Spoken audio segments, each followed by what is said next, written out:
흩으시는 은혜. 하나님께서는 오늘 본문에 보면 결단을 또 하셨습니다. 결단을 하셨는데 저들을 흩어지게 하시는 결단을 하셨습니다. 참 하나님의 마음이 참 우리 인간을 향해서 늘 사랑의 마음, 관심과 기대를 가지고 있는 것이 하나님께서 우리를 향하신 뜻이다 생각하거든요. 왜냐하면 하나님께서 우리 인간을 위해서 모든 걸 다 주셨기 때문에 하나님의 집중은 우주 모든 자연, 해와 달과 별에 있는 게 아니고 그 아래 살아가는 생명을 가지고 살아가는 인간에게 하나님은 늘 관심을 갖고 계십니다. 그래서 그 관심의 최절정이 결국 예수 그리스도의 십자가의 죽으심이잖아요. 하나님께서는 우리 인간을 이토록 사랑하셨습니다. 그래서 인간을 창조하시고 이 땅을 다스리게 하시고 모든 것을 다 맡기셨어요. 하나님이 그만큼 그 인간에게 뭘 하셨냐면 신뢰하셨어요. 신뢰. 너희들만큼은 이 온 땅에 진짜로 번성하고 복을 받고 생육하고 잘 살기를 원하시는 그 하나님의 마음. 근데 그 하나님의 마음도 길게 가지 못하시고 결국은 그 죄로 말미암아 하나님 그 에덴 동산에서 하나님께서 쫓겨내시고, 그리고 하나님은 그 에덴 동산에 쫓겨내실 때도 그들에게 정말로 뜨거운 사랑을 보여주셨습니다. 가죽옷을 지어 입히시고 쫓겨내셨습니다. 그리고 이제는 그 아담과 하와가 번성하기 시작하고 또 번성하고 계속하더니 결국은 그들의 마음속에 하나님을 대적하는, 하나님을 멀리하는 그런 마음들이 너무 많았습니다. 그래서 하나님 없이 살아가고 싶은 인류의 마음, 그래서 하나님을 떠나 살아가는, 그래서 우상 숭배하고 세속적인 세상적인 욕망 속에 살아가는 그 인간들의 마음과 생각이 늘 악했습니다. 생각하는 것이 다 악했어요. 말하는 것도 악하고 생각하는 것도 악하고 행하는 것도 악하고 어디 하나 하나님이 원하시는 삶을 사는 사람들이 없었습니다. 그러나 하나님은 그 가운데 보석과 같은 사람을 발견합니다. 보화와 같은 사람, 바로 노아를 발견합니다. 그래서 하나님은 노아에게 뭘 하셨냐면 은혜를 입혀주십니다. 그래서 노아는 그 당시에 모든 사람들이 하나님을 외면하고 대적하고 살아가지만 노아는 하나님을 신뢰하고 하나님을 경외하는 사람이었어요. 그래서 그 당시에 노아는 의인이었다. 그리고 하나님께 은혜를 입은 자로 살았던 자가 노아였습니다. 그래서 그 노아는 하나님을 섬기고 경외하고 있다가 하나님께서는 도저히 견딜 수 없는 그 인류의 그 사람들의 생각하고 말하고 행하는 모든 삶이 악해서 견딜 수가 없었어요. 한탄까지 하시고 슬퍼하셨습니다. 그 하나님이 슬퍼하셨다는 것은 어떻게 나타나냐면 홍수로 나타난다. 하나님의 눈물이 아니겠어요. 그 홍수는 저는 그렇게 생각해봐요. 하나님의 눈물이다. 하나님의 눈물로 세상을 쓸어버릴 때 하나님이 얼마나 마음이 아프셨을까. 그렇지만 그 가운데도 하나님을 사랑했던 그 한 사람 노아를 통해서 하나님이 인류를 구원하게 하시고 인류를 계속적으로 생육하고 번성할 수 있는 그 씨를 남겨주셨습니다. 결국 노아의 그 가족이 방주에 들어가 살고 그 어마어마한 홍수 속에 하나님의 보호하심과 인도하심 속에 1년 10일이라는 그 시간 동안 방주에 있다가 하나님의 은혜로 방주에서 나오고 결국 방주에 나온 그들이 아라랏산, 지금 터키에 있는 그 아라랏산에 방주가 머물러서 이제 거기서부터 인류가 이제 시작이 되기 시작합니다. 처음에는 에덴 동산에서 인류가 시작했지만 그 에덴 동산의 삶은 이제 마감하고 이제 다시 하나님께서 그 아라랏산 터키의 그쪽을 중심으로 해서 인류를 번성하게 하십니다. 인류를 번성하게 하시는데 이제는 막 거기서 이제 번성하다가 이제 어디로 가냐면 동쪽으로 막 가기 시작한 동쪽. 예, 동쪽으로 막 가기 시작하니까 시날이라는 그 땅이 너무너무 기름진 땅. 거기는 티그리스 유프라테스 그 문명이 메소포타미아의 문명이 발전한 그 어마어마한 풍족한 땅. 그 땅에 이제 사람들이 머물기 시작합니다. 그래서 그 땅에 머물러서 그들이 무엇을 계획하냐면 이제 막 번성하기 시작해요. 뭘 계획하겠어요? 야, 우리 흩어지지 말자. 우리 같이 뭉쳐서 살자. 얼마나 좋은 말이에요. 야, 우리 뭉쳐 살자. 그래서 뭉치면 살고 흩어지면 죽는다. 우리나라도 초창기 정말 힘들고 어려울 때 60년대 70년대 그때 그런 말이 막 돌았죠. 그래서 막 새마을 운동을 했어요. 그래서 얼마나 부강한 나라가 지금 되고 있잖아요. 하나님께서 역사하신 이 땅이에요. 그래서 뭐 이승만 대통령 때 거기 뭐 그 국회의원 목사님 중에 목사님도 국회의원이셨던 분이 이제 그 개회를 기도로 시작합니다. 우리나라 의회가 기도로 시작한 나라거든요. 굉장한 나라인데 진짜 복 있는 나라예요. 미국과 같은 나라. 근데 지금은 그런 게 다 사라졌어요.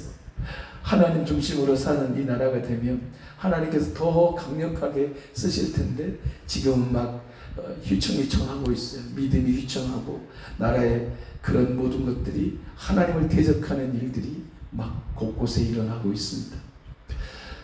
이처럼 이제 그 노아의 후손들이 셈과 함과 야벳의 그 후손들이 점점 동방으로 가다가 너무나 좋은 땅 시나이 땅에 그 평지에 막 물이 많고 막 너무 좋은 그 땅에 어떻게 하냐면 머무르기 시작합니다. 야, 이 땅이야, 이 땅. 이 땅이면 됐어. 그래서 이제 그 당시에 누구라고 했어요? 니무롯이래요. 니무롯이 뭐예요? 이것은 뭐라고 했냐면 대적하다, 반항하다 그런 뜻이 있다고 그랬죠. 그래서 어떻게 했습니까? 하나님 앞에서 여호와 앞에서 용감한 사냥꾼이었다. 하나님을 대적하는 그러한 인류의 대표적인 사람들 니무롯. 이들이 힘이 강했어요. 아주 강한 족속이에요. 뭐 거대한 거인과 같은 힘이 있는 그 니무롯. 그래서 이제 니무롯 중심으로 결국은 그 시날 평지에서 어떤 일이 벌어지냐면 사람들이 다 힘을 모읍니다. 그래서 오늘 본문에 보면 성과 뭘 쌓습니까? 탑을 쌓기 시작합니다. 성은 뭐죠? 성은 막는 거죠. 보호하는 거예요. 우리 자신을 막아보자. 보호해보자. 흩어지지 말자. 우리 이 성 안에서 우리 함께 잘 살아보자. 이런 마음이었으면 좋겠어요. 진짜 잘 살아보고 이런 마음이 있었으면 좋겠지만 그들의 마음속에는 어떤 마음이 막 도사리고 있냐면 자신의 이름을 드러내는 거예요. 막 탑을 쌓고 드디어 자신들의 교만한 마음들이 막 올라오기 시작해요. 야, 우리의 힘은 강할 수 있어. 야, 우리는 저 철기문화. 야, 이제는 벽돌을 구워요. 벽돌을 굽습니다. 노아 때는 뭐 했어요? 나무로 막 이제 막 하고 이제는 막 벽돌을 굽기 시작합니다. 강한 돌을 만드는 거죠. 굽는다는 게 굉장히 강한 거죠. 뭐 스레트 집 그러면은 구멍 뚫린 옛날에는 이 세계 구멍 뚫린 그 벽돌 같은 거 아주 큰 거예요. 이건 이거 뭐지? 하여튼 이런 거 이건 굉장히 약합니다. 근데 빨간 벽돌 그건 아주 강해요. 아주 강합니다. 그러니까 이 돌들을 어떻게 한다고요? 야, 돌을 굽는 거예요. 왜 굽습니까? 더 강하게, 더 강한 집을 짓고 더 강하게 살기 위한 그 방법이 뭐였냐면 벽돌을 굽는 거였습니다. 그래서 뭐로 했습니까? 오늘 본문에 보니까 벽돌로 돌을 대신하는, 옛날에 그냥 돌 그 자체로 했는데 그 돌 갖고는 안 되는 거예요. 더 강한 돌을 만들어서 무너지지 않게 견고하게 성을 쌓고 견고하게 탑을 쌓기 위해서 돌을 깎고 해서 어떻게 하냐? 벽돌을 굽기 시작합니다. 그리고 돌을 대신해요. 벽돌로 돌을 대신해요. 그리고 역청으로 진흙을 대신하고, 진흙은 더 힘이 없어요. 역청은 아스팔트 콘크리트 같은 그런 아스콘 같은 그런 재료예요. 그러니까 굉장히 강하죠. 아스팔트 굉장히 강한 겁니다. 그런 역청들을 모아서 이제 성을 쌓고 탑을 쌓기 시작합니다. 자신들의 뭘 드러내는 거예요? 힘을 드러내는 거예요. 우리가 강하다, 힘을 드러내는 것이죠. 그래서 사람들은 높이, 지금도 높이 탑을 쌓고 높이 고층 건물을 지어요. 그건 무엇을 의미할까요? 땅이 좁은 것도 있지만 우리가 이렇게 기술이, 문명이 발달했다, 우리는 이런 힘이 있다, 중흥 클래스 하면 와, 거기는 뭐 부자가 사는 곳이고 뭐 그런, 잘은 모르지만, 그래서 여기 중앙에 큰 뭐 45층인가 뭐 하여튼 뭐 어마어마한 높이로 건물이 세워졌어. 저런 건물들은 어떤 건물이요? 잘 무너지지 않는 건물. 이게 지진 뭐 6.7점 뭐 그런 지진이 해도 흔들림이 없을 정도로 견고하게 요즘은 높은 빌딩이 짓는 것입니다. 그것은 무엇을 의미할까요? 우리 인간이 망하지 않고 죽지 않기 위한 피하는 방법 중에 하나입니다. 견고한 집을 짓고 견고한 성을 쌓는 것은 우리의 삶을 더 강하게, 그리고 더 힘있게 살아가는 그런 표지이죠, 표지. 그러니까 지금 바벨탑을 쌓으면서 그들의 이름을 드러내기 시작합니다. 그 인류는 하나님을 드러내야 돼요. 하나님의 영광을 위해 살아내는 그 인류가 자신들의 이름을 드러내기 시작합니다. 그래서 우리가 흩어짐을 면하자. 왜 흩어짐을 면할까요? 이제는 뭉쳐야 자기들의 힘을 과시하고 하나님을 떠나 살 수 있는 길이 뭐냐면 뭉쳐야 돼요. 그래서 저 하늘 꼭대기까지 탑을 쌓보자. 그래서 그건 뭐냐면 하나님을 대항하는 겁니다. 니무롯이 뭐라고요? 대항하는 자들이에요. 대항하는 자. 누구에게 대항하는 자냐면 하나님을 대항하는 자입니다. 지금 이 시대도 니무롯과 같은 사람들이 정말 많습니다. 힘이 세서 니무롯이 아닙니다. 생각과 말과 행동이 하나님을 대적하는 사람들이 참 많죠. 이게 니무롯이에요. 니무롯. 하나님을 대적하는 사람들이, 하나님을 반항하고 하나님에 대해서 대항하는 사람들이 니무롯의 족속입니다. 하지만 우리 속에도 이런 니무롯과 같은, 이 바벨탑을 쌓을 때 그 강한 사람들이 중심으로 힘을 합치기 시작하는 거예요. 그러니까 힘없고 약한 사람들로 다 모아지는 것이죠. 저 어릴 때 장난감이 없잖아요. 어릴 때 진짜 장난감이 없어요. 그래서 트럭 한 대로 얼마나 재밌게 놀아내, 트럭. 그리고 그 트럭 이렇게 덮어지는데 그것은 노란색이고, 그리고 앞에 머리는 빨간색이고, 뭐 그냥 막 밀고 다니는 그 트럭. 그 트럭을 얼마나 재밌게 놀았나. 막 놀이터에서 모래 위에 막 이렇게 막 하고 놀았습니다. 예. 그 트럭. 그래서 갑자기 잊어버렸네. 그 트럭이 갑자기 생각나는데. 어디. 그래서, 참, 그래요. 하여튼, 사람들은, 놓쳐버렸네요. 그래서 이 니무롯은, 하나님을 대항하고 대적하는 행위죠. 그런 인류, 우리 속에는 그런 것이 있다, 그 말이죠. 그런 것들이 있어요. 그러면서 우리도 어릴 때, 철가루 말할 철가루. 그래서 지남철이 있어요, 자석. 옛날에는 자석도 귀했어요. 그리고 그 자석이 너무 신기해서 어릴 때 보면 그 자석에다가 뭐 어떤 일을 하냐면 모래에다 막 속에다 집어넣어요. 그러니까 철가루가 다 그게 붙어요. 그리고 땅에 보면 막 놀아요. 그게 재밌었어요. 내가 놀아. 그리고 그때 당시에는 막 돋보기를 막 불태우는 게 그렇게 재밌었어요. 따뜻한 봄날이 되면 돋보기 많아 큰 거 돋보기 이렇게 그거 막 그림이 슉 올라오면 그게 얼마나 신기했는지 몰라. 그래가지고 검정색 글씨 있는 그런 데다가 막 태우고 그랬어요. 왜냐면 그곳이 잘 타잖아. 그것처럼 강한 것, 그 자석에는 철가루가 붙더라고요. 돌은 안 붙어요. 종이도 안 붙어요. 철가루가 붙더라고요. 이 세상에서도요, 수많은 사람들이 강한 사람 중심으로 사라집니다. 이 시대가 그래요. 강한 사람. 니무롯과 같은 그런 권력자들, 그런 힘센 사람들, 돈과 명예가 있는 사람들 주변으로 사람들이 모아집니다. 결국은 무엇을 드러내는 거냐면 자신을 드러내는 삶을 사는 것입니다. 믿음의 사람은 니무롯과 같은 그 삶을 버려야 합니다. 내가 강한 자라 생각하면 안 돼. 강한 자라 생각하고 사람을 막 억압적으로 누르는 사람들도 있어요. 돈과 명예와 부귀로 사람을 아주 짓누르는 사람들이 너무 많습니다. 그 니무롯과 같은 사람. 하나님께 주신 그런 권력, 하나님께서 주신 그런 물질, 하나님께 주시는 그런 명예와 것들을 하나님이 주셨는데 자기들이 쌓은 것이냐, 바벨탑처럼 살아가는 사람들이 너무 많습니다. 그게 뭐냐면 교만한 것입니다. 교만은 뭐냐면 하나님을 떠나는 삶. 교만하면 하나님과 점점 멀어지기 시작합니다. 니무롯과 같은 그런 내 마음속에 있다면 하나님을 점점 멀리하는 삶을 살 수밖에 없습니다. 주님은 우리에게 요구하시는 건 뭐냐면 겸손이에요. 겸손은 빈손이잖아요. 빈손과 같아요. 텅 빈 내 삶. 텅 빈 내 삶은 겸손할 수밖에 없어요. 약해질 수밖에 없죠. 그러면 누가 필요하냐면 이 약함을 채우실 하나님이 필요해서 찾는 거예요. 내가 강하면, 내가 많으면, 내가 누릴 것이 많으면 하나님 찾지 않습니다. 하나님 안 찾아요. 그런데 저 어려운 땅, 빈민촌, 나라들을 가보면 정말로 먹을 거 하나만 주면, 빵 하나만 주면 그들이 다 구름대처럼 올라와요.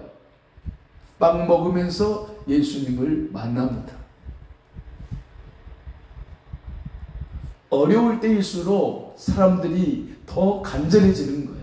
그래서 마음이 가난한 자에게, 심령이 가난한 자가 천국이 그의 것이다라고 주님이 첫 번째로 말씀하셨어요. 산상수훈에서 심령이 가난한 자는 복이 있다. 심령이 가난하다. 그건 뭘까요? 내 힘으로 살아가는 삶이 아니라 나는 연약하고 부족하고 아무짝에 쓸모없는 인간, 나는 정말로 하나님이 없이는 살 수 없는 인생이라고 깨닫는 것이 바로 심령이 가난한 자입니다. 근데 니무롯과 같은 사람들은 하나님을 안에 넣을 수가 없어요. 교만하니까. 마음이 견고해졌어요. 세상의 것으로 견고해진 거예요. 돈으로 견고해져요. 명예로 견고해지고. 그래서 하나님을 믿지 않아요. 하나님을 섬기지 않아요. 과학이 발달하고 의학이 발달해서 우리의 인간은 문명은 너무나 발달해서 살기 좋은 시대가 되었지만 하나님을 거부하는 시대가 되었습니다. 왜냐하면 우리의 삶이 너무 풍요롭다 보니까, 강해지다 보니까 그러는 거예요. 바벨탑은 결국은 인간의 강함을 드러내는 교만함의 극치였습니다. 어떻게 하늘을 닿을 수가 있습니까? 근데 그들의 소망이었어요. 바벨탑 사건은 그들의 소망이 뭐였어요? 그 탑 꼭대기를 하늘에 닿게 하여, 그 탑 꼭대기를 하늘에 닿게 하여. 왜 사람들은 그렇게 높은 빌딩을 지을까요? 야, 여러분, 못 사는 나라는 그런 빌딩이 없습니다. 잘 사는 나라, 저기 카타르 같은 경우는 아주 부자 나라. 어마어마하게 찾아보지는 못했지만 언뜻 들어보니까 4만 달러 이상 더 어마어마한 부자가 카타르예요. 거기에는 어마어마하게 높은 빌딩이 있습니다. 최고의 탑들이 어디가 있는가 봐보십시오. 최고의 건물들이 어디가 있는가 찾아보십시오. 선진국 잘 사는 나라예요.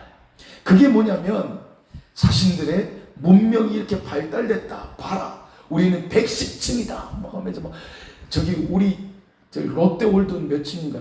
100층이 넘는 거예요. 하여튼 500m가 넘어, 500m. 와, 어떻게 저걸 짓는가 모르겠어요.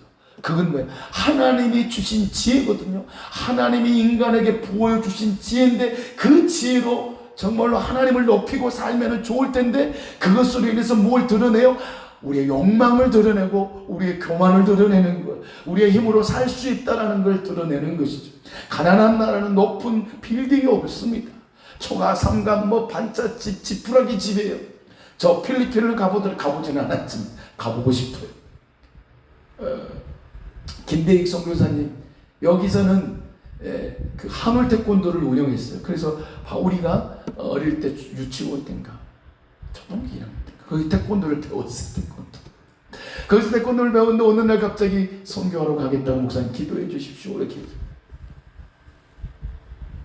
근데 진짜 하나님께 감사한 것은 뭐냐면 기도했을 때 그때 제가 좀 기도할 적이 있어요. 무등산 홀몬산에서 홀몬산이고 무등산 저기 제1기도원에서 기도할 때인데 그때 7일째인가 됐어요. 14일째인가 7일째 둘 중 하나인데 그때 그 선교사님이 기도할 때 어떤 환상과 같은 것을 보여주시냐면 막 모래바람이 막 일어요. 근데 십자가를 들고 그 선교사님이 막 앞으로 가는 거예요. 그래서 그때 그 이야기를 해드렸어요.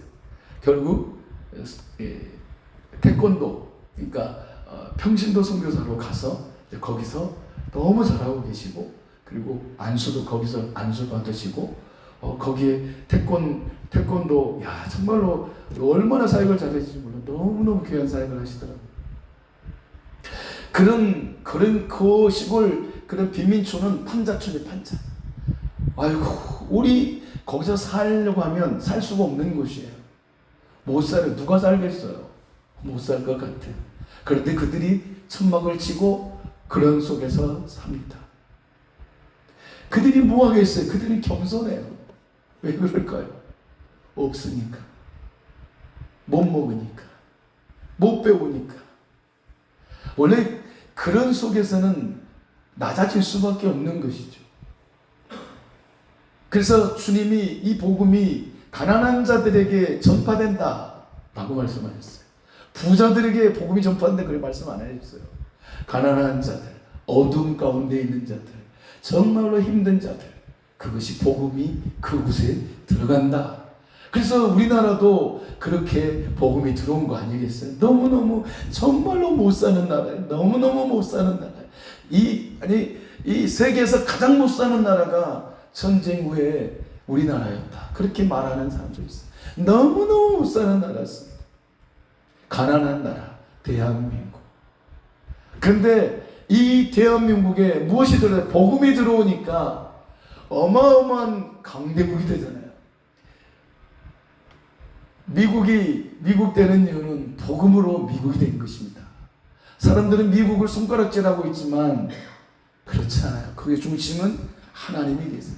그래서 그 미국도 지금 중심이 흔들리고 있어요. 수많은 사람들이 그리스도인 교회와 핍박하고 있습니다. 대적하는 얘기죠. 왜요? 부강해지니까. 부자가 되니까. 정말로 조심할 것은 잘 될 때 조심해요. 그래서 고린도서 10장 13절에서도 10절 12절 뭐라고 말씀합니까? 선줄로 생각하는 자는 넘어질까 조심해라. 그건 뭐예요? 교만을 경고하는 것입니다. 교만을 경고하는 것이죠. 이 바벨탑 사건은 교만함입니다. 인간의 그 극치입니다. 교만의 극치를 드러내는 것. 그래서 하나님께서 답답하셔서 야 하나님의 성부 하나님, 성자 하나님, 성자 하나님께서 자 우리가 저 내려가자. 어떻게 하나 보자. 이건 풍요적인 어떤 그런 이야기예요. 하나님께서 내려오셨어요. 그것은 뭐냐면 저들을 심판하시려고도 내려오시지만 관심으로 저들을 어떻게 할 건가, 저들을 어떻게 해야 살려낼 건가. 하나님의 관심은요, 우리 인간이 살아나는 길을 어떤 길인가를 하나님은 늘 관심 속에 있어요.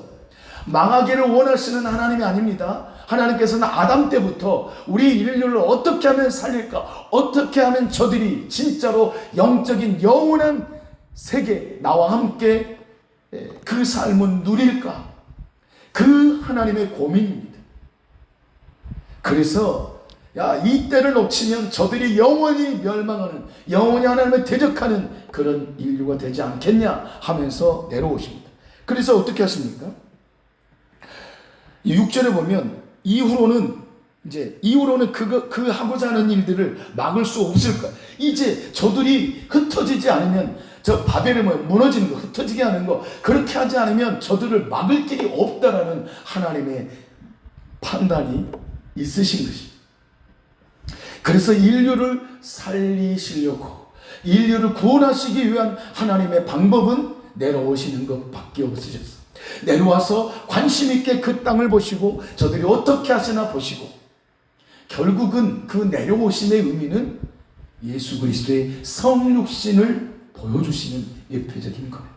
지금은 심판하시려고 내려오셨지만, 심판하고 흩으시려고 오셨지만, 진짜로 인류를 살리시기 위해서 하나님은 아들 예수 그리스도를 이 땅에 성육신케 해주셨어요. 이게 바로 복음입니다. 이 바벨탑 사건은 인류를 망하게 하고 흩어지게 하고 언어를 혼잡하게 해서 망하게 하는 것 같지만, 이것은 인류를 구원하시기 위한 하나님의 놀라운 섭리와 방법이었습니다. 그래서 결국 노아의 후손 가운데 누가 나왔습니까? 노아의 후손 가운데 벨렉이라는 60장 25절에 보면, 에벨은 두 아들을 낳고 하나의 이름을 벨렉이라 했으니 그때의 세상이 나뉘었습니다. 자, 셈과 함과 야벳의 족속들이 지금 바벨탑 그 사건에 다 동참한 거예요. 그러나 이 셈의 후손, 야벳 후손은 거기와 좀 구별된 삶을 살았겠죠. 니므롯이라는 이 함의 후손이 아주 강력하게 준비했습니다. 함의 후손. 그들도 물론 동참했을 것이지만 그들 속에는 그래도 하나님을 경외하는 마음, 씨가 있었어요. 생명의 씨가 셈과 야벳 속에 있었던 것입니다. 함의 후손이 니므롯과 같은 그들에게는 하나님의 생명의 씨가 없었어요. 하나님을 대적하는 마음밖에 없었어요. 그래서 결국은 니므롯이 중심으로 해서 이 바벨탑을 쌓게 되고 이 성을 쌓게 돼서 그들이 우리가 흩어짐을 면하자. 그 말은 뭔 말이냐면 그 어떤 그 강력한 신이 우리에게 와도 우리는 흩어짐을 면할 수 있다, 흩어지지 않을 수 있다라는 강력한 그런 그들의 믿음이 있었어요. 하나님에 대한 믿음이 아니라 자기들의 힘, 욕심, 그게 바로 정욕입니다. 하나님의 힘으로 살아가야 되는데 인간의 힘으로 그들이 뭉치기 시작한 것입니다. 인간의 힘으로 뭉치니까 어떤 일이 벌어지니까 하나님을 대적하는 것입니다. 이것이 바벨탑 사건입니다. 그래도 하나님은 그 대적하는 그 인간들을 안타까우셔서 내려오셨어요. 어떻게 할까? 이후로는 우리가 흩어짐을 면하게 하면 이제는 저희들은 도저히 방법이 없다는 걸 하나님이 아시는 거예요. 그래서 그들에게 찾아오신 것이죠. 그래서 그들의 언어를 흩어버렸습니다. 바벨하셨어요. 흩어버렸어요. 완전히 산산조각 깨뜨려버렸어요. 그들의 교만을 무너뜨리신 것이죠.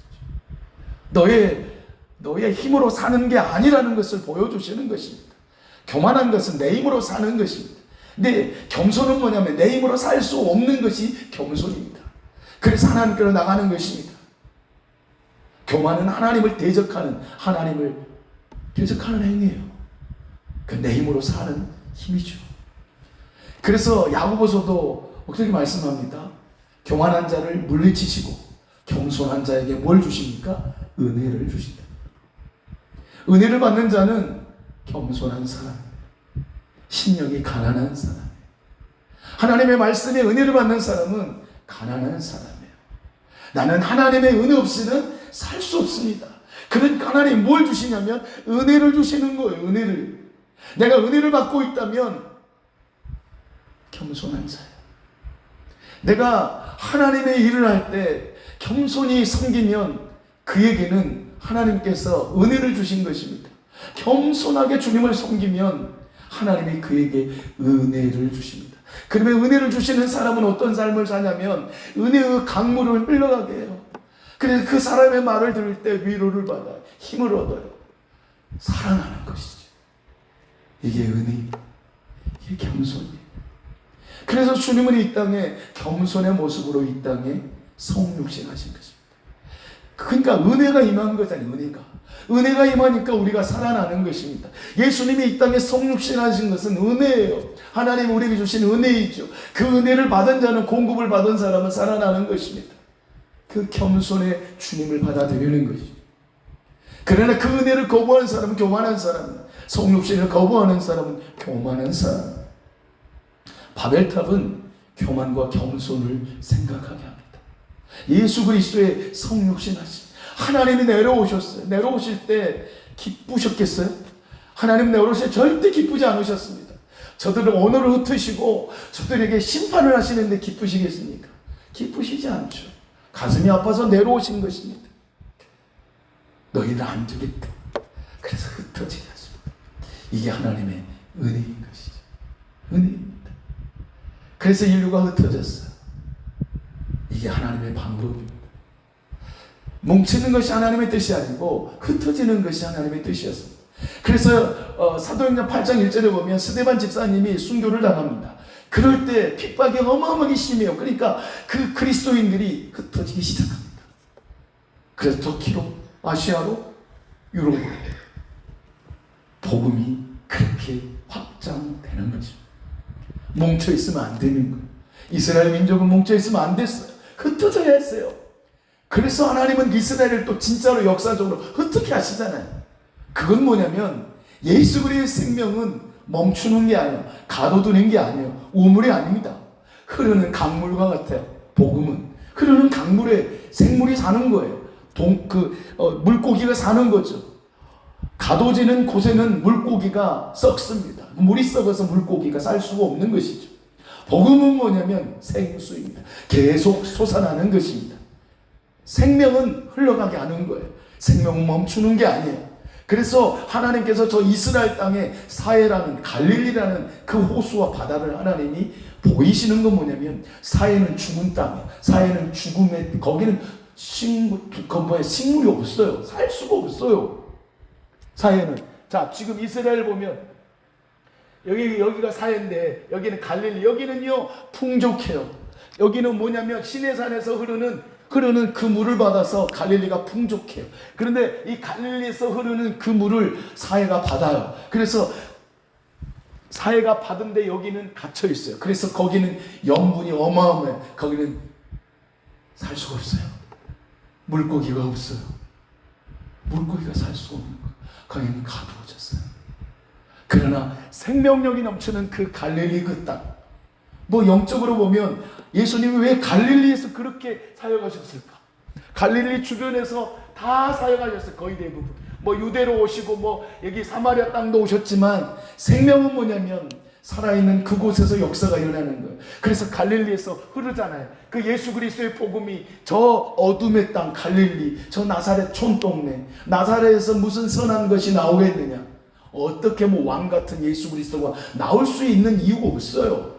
촌구석에 저 목포동에 무슨 선한 사람이 나올 수 있겠느냐라는 것처럼, 그래서 사람은 저 도시로 서울로 가고 또 뭐로 간다고 그런 말도 있잖아요. 근데 하나님은요 이런 나약한 그 땅을 복음의 땅, 황무지와 같은, 인간이 볼 때는 황무지예요. 소망이 없는 땅이죠. 돈도 없어요. 먹을 것도 없어요. 가난해요. 병들었어요. 근데 그들에게 하나님께서는 소망이 보인 것이죠. 그래서 이 갈릴리라는 이 주변의 땅을 통해서 복음의 역사가 확장된 것입니다. 이것이 바로 하나님의 방법입니다.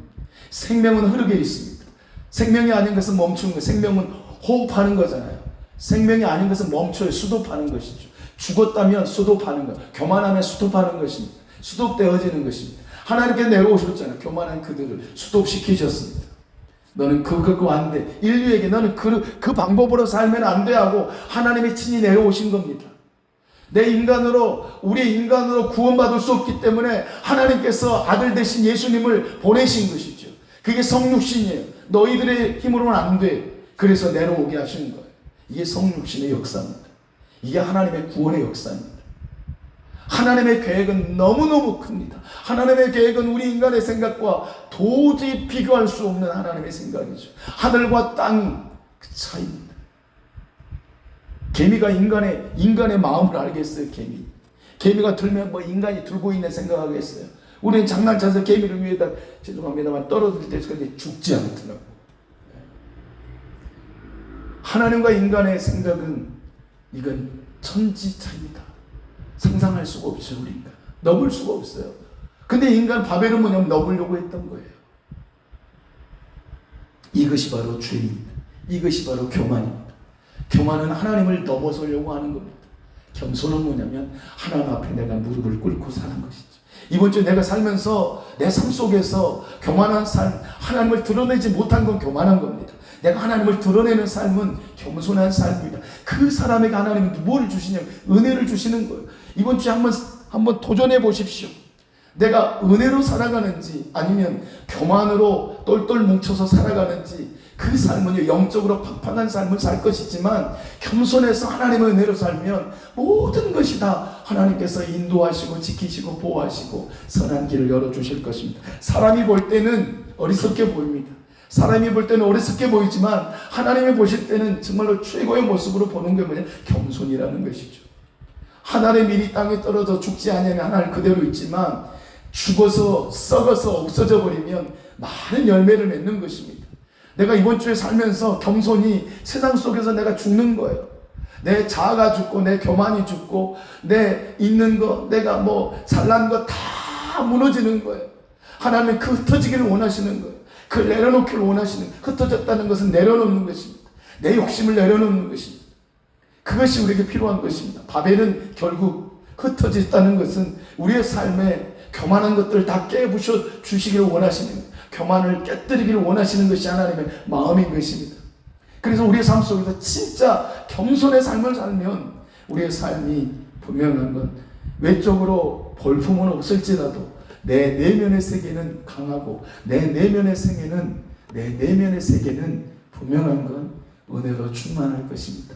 세상이 볼 때는 별로 보잘것없이 보이지만 주님이 보실 때는 우리의 심령이 강물같이 흐르는 그러한 은혜로 가득 찬 삶을 살 수 있을 것입니다.